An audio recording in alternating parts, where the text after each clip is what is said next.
O que será que impulsiona o progresso humano? É uma boa pergunta, né?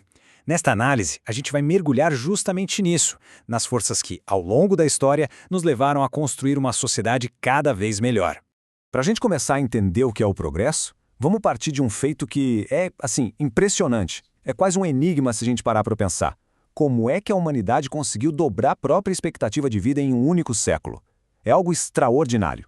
Então, a resposta para essa pergunta, e na verdade a raiz de todo e qualquer avanço, começa com algo que todo mundo tem. Uma característica bem humana, a simples, pura e poderosíssima curiosidade. E o que acontece quando essa curiosidade, que já nasce com a gente, é organizada, quando ela é canalizada por um método? Bom, aí ela se transforma na ferramenta mais poderosa que a gente tem para mudar o mundo. E esse sistema que a gente criou para organizar essa curiosidade toda é o que a gente chama de ciência. A palavra em si vem do latim scientia, que significa conhecimento. E é exatamente isso. A ciência é, no fundo, um jeito de construir conhecimento de um modo que seja confiável, que a gente possa testar e comprovar. E quando nossos antepassados começaram a aplicar esses passos de forma sistemática, sabe? Fazer uma pergunta, criar uma hipótese, testar aquilo com um experimento e depois analisar os resultados, foi aí que as coisas começaram a mudar de verdade. Problemas práticos foram sendo resolvidos, a vida foi melhorando aos poucos, e ali eles estavam lançando as bases da sociedade que a gente conhece hoje.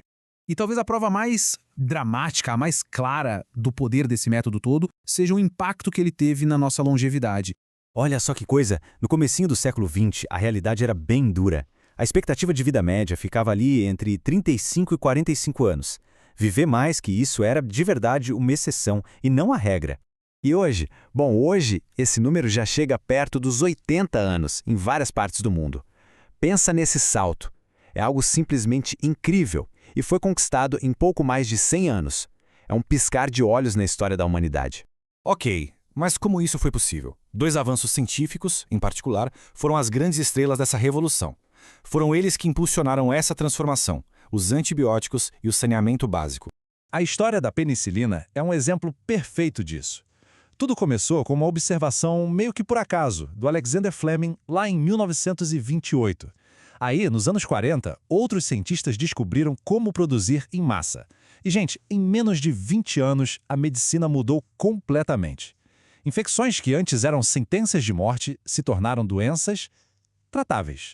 E, ao mesmo tempo, tinha outra aplicação da ciência, talvez mais simples, mas que foi igualmente poderosa: o saneamento básico. Pensa só, coisas que hoje parecem óbvias, como ter acesso à água limpa e tratamento de esgoto, simplesmente acabaram com doenças devastadoras que matavam aos montes, como a cólera e a febre tifoide. Claro que o progresso não parou na medicina, né? Então, como é que ele se manifesta hoje, nesse nosso mundo tão moderno, complexo e super conectado? Vamos pegar a arte, por exemplo. A tecnologia simplesmente virou o jogo. A arte deixou de ser algo só físico, muitas vezes restrito a galerias, para se tornar uma forma de expressão digital.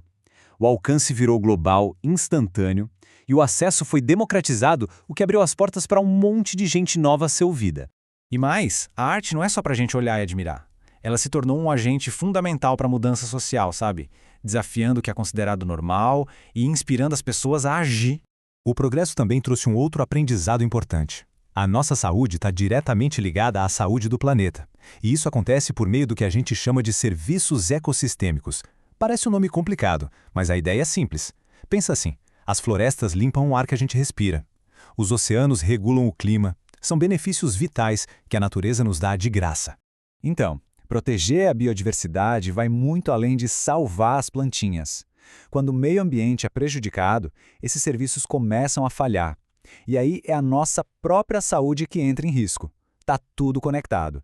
Ok, então para onde a gente vai agora? Qual é a próxima grande fronteira do progresso? Bom, muita gente aposta que a resposta está no nível subatômico, com o que a gente chama de salto quântico da computação. A computação quântica é diferente. Ela deixa para trás a lógica binária dos computadores que a gente usa todo dia. Em vez dos bits, que são sempre ou 0 ou 1, ela usa os qubits. E a grande mágica do qubit é exatamente essa. Ele pode ser 0, pode ser 1 ou pode ser os dois ao mesmo tempo. Esse poder todo vem de um princípio chamado superposição. É uma ideia bem estranha da mecânica quântica, mas é real. É a capacidade de uma partícula existir em vários estados de uma vez só, até o momento em que a gente mede ou observa. Imagina o poder disso. Essa capacidade de processar uma quantidade imensa de informações de uma vez só pode destravar soluções para problemas que hoje a gente considera impossíveis. Coisas como desenvolver novos remédios muito mais rápido ou criar modelos climáticos com uma exatidão que a gente nem sonha hoje. Então veja bem, de uma simples faísca de curiosidade, lá no início, até essa fronteira quase de ficção científica do mundo quântico, a nossa busca por uma sociedade melhor, ela não para, ela continua. O que fica muito claro em toda essa história é que a ciência, que no fundo é a aplicação organizada do nosso conhecimento, é um dos principais motores que empurram a sociedade para frente. E no final das contas, essa jornada inteira, desde dobrar a nossa expectativa de vida até construir máquinas quânticas, tudo isso é movido pela mesmíssima força que começou tudo. Aquele nosso desejo inato, fundamental de perguntar: e se? A curiosidade foi o nosso primeiro motor de progresso. Talvez o mais importante de todos. A grande pergunta que fica no ar é: qual será o próximo?